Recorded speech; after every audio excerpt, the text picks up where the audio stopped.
I really don't like I like how climbing makes you go straight up, but then not climbing makes you freak out and die, and whoops, that is not a link to that other area, even though it looks like it might kind of be, and why am I even wasting my time up here anymore? Ah, it would be great if you could climb on top of that. You actually probably can somehow or other, but I certainly am not able to do it. Can I please just get the star before the part's over? That's unlikely at this rate, but heck, this might actually be a second part by now. Wouldn't be unrealistic to guess that. Oh well, despite the fact I always seem to make these jumps, so these are as far as they can possibly. They're also kind of ugly colored. I guess they're like construction area things, which is why they're bee colored, but I don't like bee colored. Or I like bee colored, but it doesn't. This game doesn't do it justice. And while I'm waiting, I'm going to pop up my video window, which means nothing to you guys, but just gives me a sense of confidence that I'm not somehow not recording this correctly.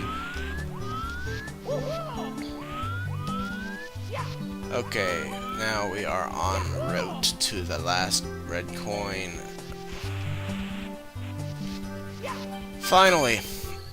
There it is, the Star of Champions, or at least people who were able to do very basic pole jumping. See, I never had problems with this in Super Mario 64 DS, but because it's a Let's Play, I feel inclined to rush a little bit and try to do it faster so it's more entertaining. I like how Mario's feet and hat can breathe. Basically all Mario's body, except, or including his face, can breathe. But yeah, I always spent a lot of time wasted on that as a kid, and that is one of the few wasted time I can regularly avoid doing in this Let's Play. Because it's opt in, not opt out, and why is it every time I get up here it's going away? Oh well. Only one jump. My voice is annoying for some reason now. Okay, not doing that voice anymore. Here we go. Need to get some water.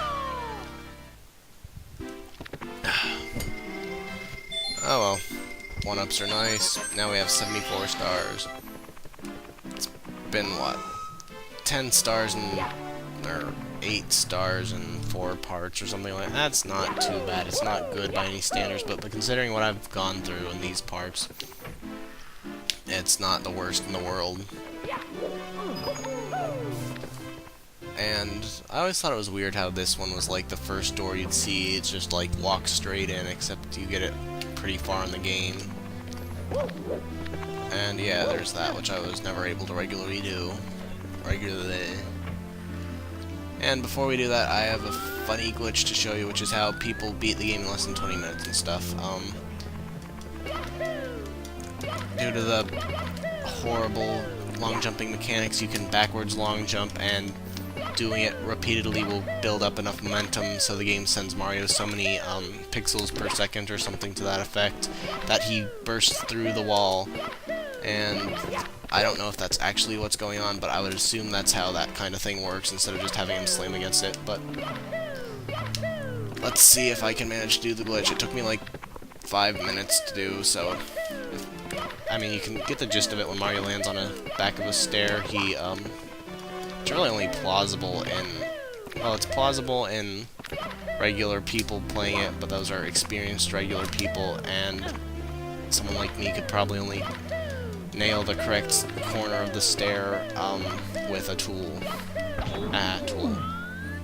Actually, oh wait, there is another unmarked star door. I guess by this point they just figure you've had enough stars to get into Bowser in the Dark World, or Fire Land, which is 31, I believe. Oh well. Not getting that to work right now. But anyway, here's Dire Docks, which you can make... I was calling this Dire Docks earlier too. It's just water level. There are only 3 in the game. They probably all have the same name. But, yeah, this is one of my favorite levels just because of this mechanic. I really like it. It's wet-dry because you change it from being a dry, barren wasteland to a wonderful world of water.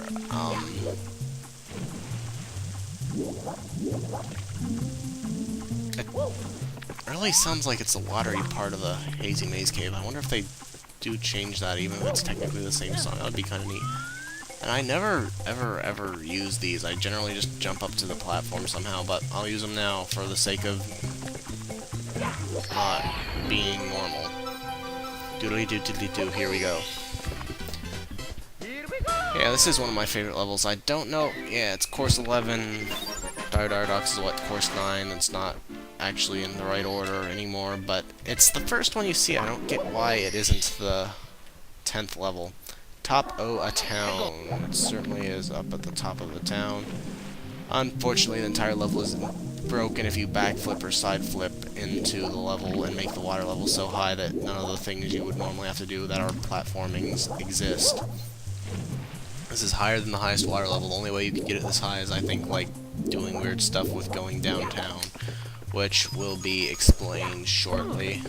They're Chuckyos, which I think this is the first time I've encountered one in the Let's Play. They are one of my favorite enemies because of how weird they are.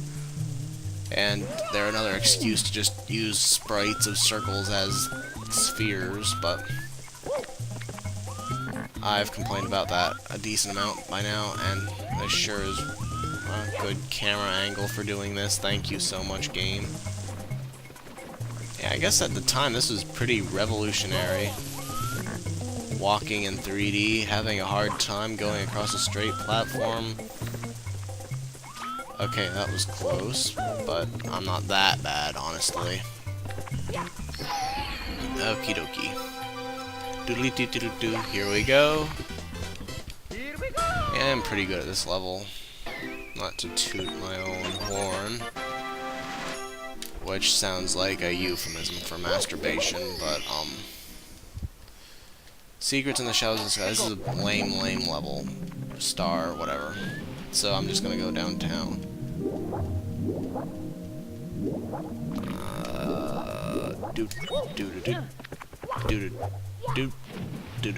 I don't think I really had very strong feelings on this as a kid. I did it, and it kind of freaked me out, and this tunnel seemed weird, and I mean, I think for the first period of time I played the game, I never went downtown, and then eventually I wasn't scared of it, I just didn't know how to get to it, and I did it, and I don't know.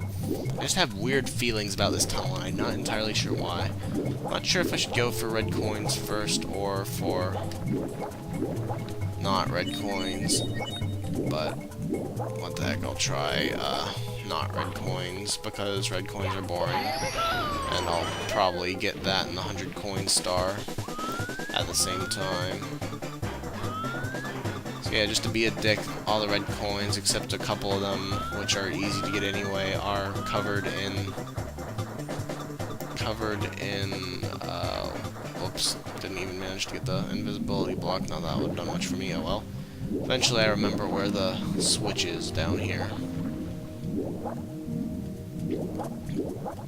I think these fireballs are permanently dead because they're in water, but I'm not really sure. I know there's some way to revive them and all kinds of weird stuff that involves exploiting game mechanics I'm nowhere near familiar with. So yeah, this is right over here. Yeah, the problem I had with this is I usually was half drowned like I am right now by the time I found it, and then the water's going down too quickly for me to fully heal, which is freaked me out, but it's not really that hard to get fully healed if you aren't horrible at video games, and I'm not even that horrible. So how am I supposed to do this? You're supposed to get the question mark block, and then it's really cute, actually. It's for people who are so bad at platforming they couldn't get up that without that little block there. I am not one of those persons. That is like the world's easiest star to glitch. If I could just get up here, I can. Actually, you can go through these bricks as Invisible Mario, and I don't understand why these are less solid than the other bricks in the level. But I will take it, because it's necessary to get over there, and the amount of time will not necessary, but it's very helpful. Very helpful. But yep, you can just do that, and with a few tries it's probably simpler than doing the time thing to get the blocks over there. That's one of the few shows of skill you will actually see in this Let's Play, I guess. Of quick race, more like I'm good at it, so I didn't have to do anything. Whoops, I forgot to make the thing go up high, so might as well get the secret to the shadows in the sky. It's really not the worst level. Where is the bottom water level? Right over there. Yeah, and if you can even get it up to this level through basic platforming, which is cumbersome but not really hard, yeah, they are in different little steps. I always actually thought it was pretty neat how, like, you get a little bit of a checkpoint or something to that effect every time you get one of these, because you don't have to go back to its level anymore while you're trying to raise level. Well, it's really easy just to jump up here and get this one, which is like the third or fourth highest, and then as soon as you get up to that level where you can go up that ramp, you can get to the final one and skip everything in between it, or penultimate, I should say, since you can technically do the secret